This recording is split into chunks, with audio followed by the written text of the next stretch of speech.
V Sivadasan, ഒന്ന് രണ്ട് കാര്യങ്ങൾ ഇവിടെ വന്നു. ഒന്ന്, സമരത്തിനകത്തേക്ക് ക്രിമിനലുകൾ നുഴഞ്ഞു കയറിയിട്ടുണ്ടെങ്കിൽ ആ ക്രിമിനലുകളെ കുറിച്ച് അന്വേഷിക്കണ്ടേ എന്ന ചോദ്യം ഇവിടെ BJP പ്രതിനിധി ഉന്നയിച്ചു.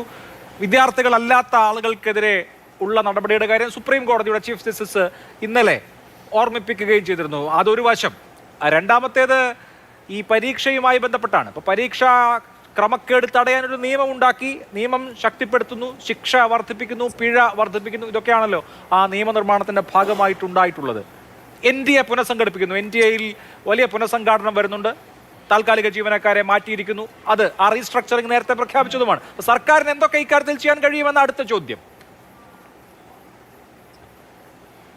ഇതിലൊന്ന്, BJP പ്രതിനിധി ഇവിടെ ചർച്ചയിൽ പറഞ്ഞു അവിടെ ക്രിമിനലുകൾ സമരത്തിൽ കയറി.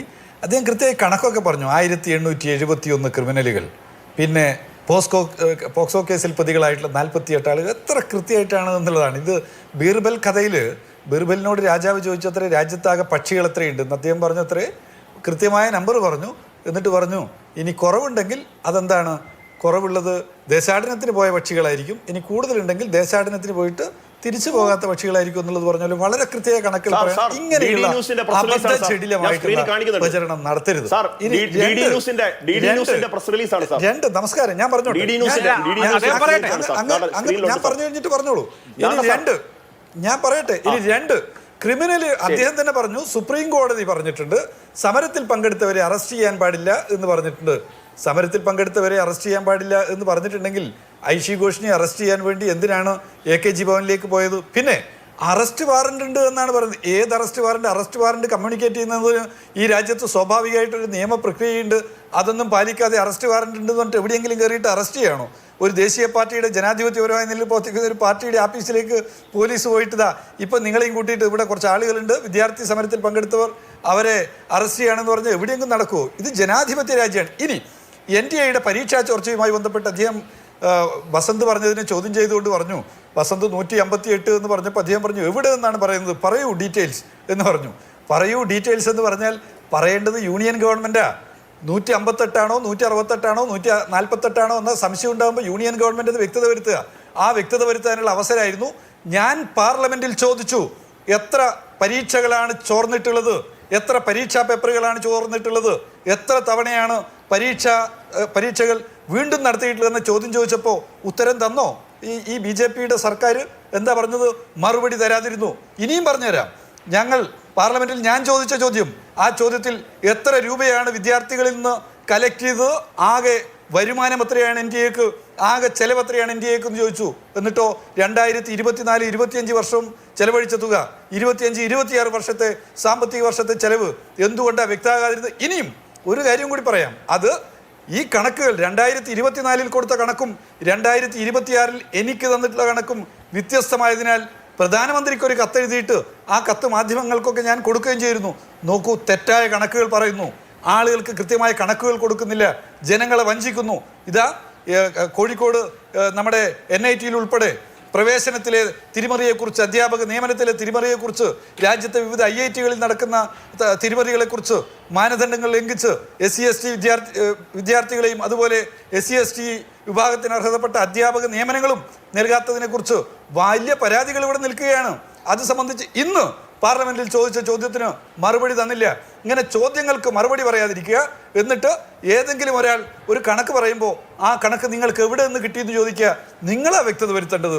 ഭരിക്കുന്ന കക്ഷി വിദ്യാഭ്യാസ വകുപ്പ് വ്യക്തത വരുത്തണം. പറയട്ടെ, ഇത്ര പരീക്ഷകളുടെ പേപ്പറുകൾ ചോർന്നിട്ടുണ്ട്, ഇത്ര പരീക്ഷകളാണ് വീണ്ടും ഞങ്ങൾ നടത്തിയിട്ടുള്ളത്, നടത്തേണ്ടി വന്നിട്ടുള്ളത്. അതുകൊണ്ട് ഇതാണ് കണക്ക്.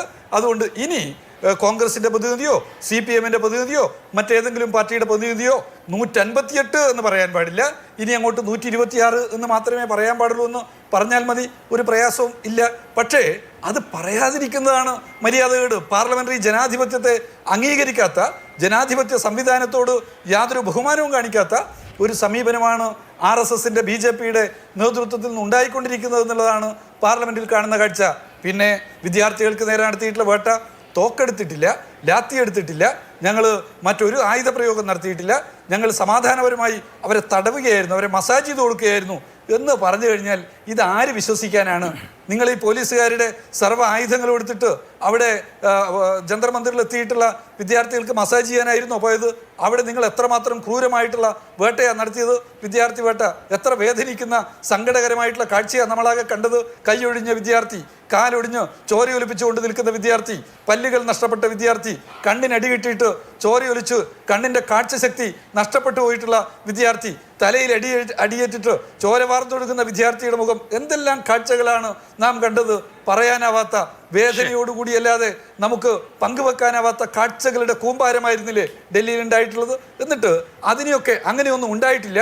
പോലീസ് തോക്ക് പ്രയോഗിച്ചിട്ടില്ല, പോലീസ് പെല്ലറ്റ് ഗൺ പ്രയോഗിച്ചിട്ടില്ല, പോലീസ് ലാത്തി ഉപയോഗിച്ചപ്പോൾ വളരെ സോഫ്റ്റായിട്ടാണ് ലാത്തി ഉപയോഗിച്ചത് എന്നൊക്കെ പറഞ്ഞ് ജനങ്ങളെ എന്തിനാണ് നാം തെറ്റിദ്ധരിപ്പിക്കുന്നത്? നമ്മൾ സത്യസന്ധമായി പറയൂ, BJPയുടെ RSSന്റെ സർക്കാർ എല്ലാ അർത്ഥത്തിലും ജനവിരുദ്ധമായിട്ടുള്ള നിലയിലാണ് പോകുന്നത് എന്നുള്ളതിൻ്റെ അടയാളമാണിത്. പിന്നെ ഇപ്പൊ കൊണ്ടുവന്നിട്ടുള്ള നിയമം എന്താ? നിയമത്തിന്റെ ഉള്ളടക്കം, നിയമത്തിന്റെ ഉള്ളടക്കത്തെക്കുറിച്ച് ഞങ്ങൾക്കുള്ള വിയോജിപ്പ് എന്താണ്?